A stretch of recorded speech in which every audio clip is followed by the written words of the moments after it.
What's going on, guys? Welcome back to the channel. We've got the Eachine RD200 FPV watch, and that's coming up next on Van City RC.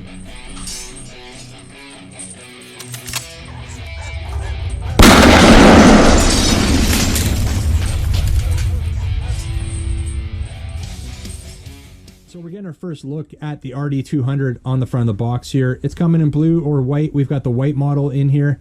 Flipping it over, we've got a bunch of specs on the back here. We'll go over some of them. 5.8 gigahertz. It has a 3 dBi antenna, 2-inch LCD. It does have a built-in micro SD slot, so you're able to record your footage, and that can handle up to a 32 gig card, which is very cool. You have a bunch of adjustments you can make from brightness, contrast, saturation. It does charge up with a USB charging cable, and your charging time is around 120 minutes with your usage time about 1 hour, it looks like. The built-in battery is a 1-cell 3.7 volt 600 milliamp hour battery, and other than that, guys, they do list the working environment -10 to +65. That would be in Celsius. All right, so I've already had the RD200 out for some testing. You're seeing the footage above right now. We had it out with the JY88 little 124 scale here that had a Wi-Fi camera stock with it. I replaced that with a little 5.8 gigahertz all-in-one FPV camera there. So we're seeing footage from that. And also we're going to see some drone footage from the Drocon Cyclone here. Same thing, I replaced the stock Wi-Fi camera that was in the nose here with a 5.8 gigahertz FPV camera. So we're going to see footage from both of those throughout the rest of the overview here, just to show you the quality and what to expect from the recording of this little FPV DVR here. So let's open it up and let's take a look. There's the RD200 right there. We'll put that aside for a moment here, and we'll see what else we get with it. So looks like we're getting an AV out cable. We're getting our little micro USB charging cable. You're getting a little square Velcro for mounting, and your manual. So the manual on this one, let's take a look at it. You're getting your contents, the layout of the monitor right here, all the buttons and everything, specifications, same ones that we've already gone over. Your frequency form, all 48 channels are listed there, and probably most importantly is the functions of the keys right there, and we'll refer back to that if we need to. So let's get this stuff out of the way here, and let's pull in the RD200. So looking good, guys. 2-inch screen, as we previously mentioned, plastic housing, rubber straps. I didn't mount it for what I used it for with the straps. I'll show you how I had it mounted in a moment, but we are going to try it on here and see if it fits. Now it looks like we've got enough strap here. Oh yeah, we're good. Actually, nice rubber on the straps, very comfortable. There we go. We've got a couple holes left over there, so we can grow into it if we need to. But yeah, not bad. Let's get that off and let's take a look here. So the 3 buttons on the side there, your frequency button, your power button, and your channel buttons are right there. We do have our little micro SD card slot right there, and I am going to put a little SD card in it because I've got something I want to show you once we power it up. So it just goes in, spring loaded. We've got our micro USB charging port right there, and other than that, it's just the antenna, which is kind of nicely tucked in on the side here. You can pull that out. It's got some adjustment to it, which is quite nice actually, and I like how it just tucks right back in there. And let's hold that center button, the power button, until it turns on. So there we go. We've powered up now. We've got a lot of information on that screen that we'll go over in a sec, but let's fire up the JY88 and let's see if we can get some FPV footage on the screen here.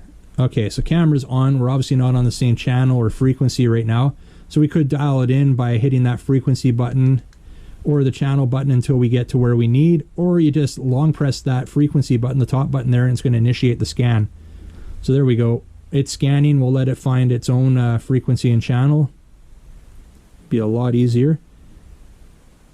And there we go. Nice clear image on the screen right now.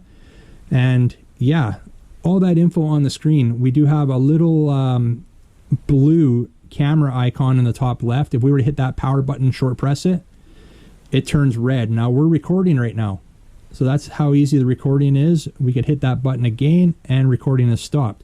We're also showing what band, what channel, what frequency. We're showing the level of the battery, how much power we have left in the monitor here. We're showing the signal strength between the camera and the monitor as well. It's hard to see because it's blue, but we're also, the other thing we're seeing is the storage, the remaining storage of the SD card is labeled on the screen. So that's all cool. I like all that. I wish it was a different color so we could see it a bit better, but not a huge deal. Now, on the side here, if we long press the channel button, that's going to bring up all our options for adjustments here. We do have a playback, so we could play back what we were just filming there. You can adjust your brightness, contrast, saturation, your hue, and timeout. Now your timeout is your display, so if we wanted to change that timeout, we've got it highlighted right now. Hit the power button and we can just either go down or up. The top button would be up, the bottom would be down, and select whatever we wanted. It was originally from factory set on 3 seconds, and then that all that on-screen information would go away. I turned it to off. I'd rather just keep that on there for now. So we've selected off. We would hit that power button, short press. There we go. And we can move down. Now, if we wanted to format, we can format the SD card as well right from here. So we've got that highlighted, short press of power. Then we're just going to move the selection to yes and hit power again to confirm our selection. And right now it's formatting that SD card that's in there. Format success, perfect. And then we can just get out of here and go back just by long pressing that channel button again, and we're back to where we were. So I mentioned I didn't use it with the watch like this. I took the straps off, and let me show you what I did, guys, and how I used it. Now,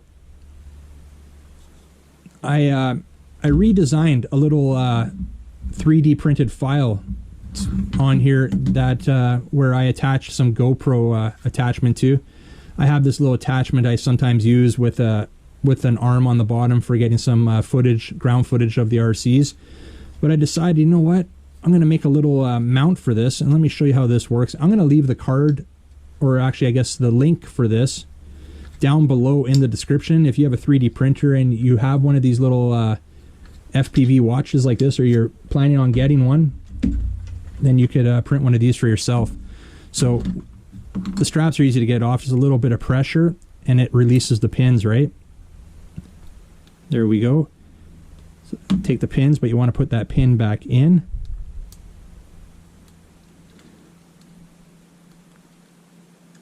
Super easy to get those off. So we'll put the straps aside, and this is how I've been using it, guys, and I like it. So this little mount here, you just click it into the pin there and snaps into place, and now you've got a GoPro style attachment you can use on it. So that's all I did there, is I had a little attachment on there so I could kind of watch it as I was driving the little JY88 in and through traffic out there underneath the cars. It was pretty cool. And then same thing, I just attached it to the phone holder for this transmitter. It fit perfectly without the little mount here, and we were good to go. So guys, that's about it for this one. Now you can see we're losing footage here, and that's because the battery is dying here, or I may have hit one of the buttons. Let's do a scan again and see if we can come back in. I think I hit one of the buttons. I thought maybe this battery was getting low, but I think it was just me hitting one of the buttons. There we go. We're back in. Yeah, that's all it was. I hit one of these buttons when I was messing around with it. So that's about it for this one, guys. You want to grab one of these for yourself. Now is the time, though, guys. 55% off right now. I'm going to leave the link below. We're coming in right around $30 US for this one, $35 Canadian. Quite a good deal on this one. So if you want one, now's the time. Link is down below. You guys like this video, make sure you hit big thumbs up. And if you're new to the channel, don't forget to hit that subscribe button before you head out, guys. And remember, don't be a stranger. We'll see you on the next one. See ya.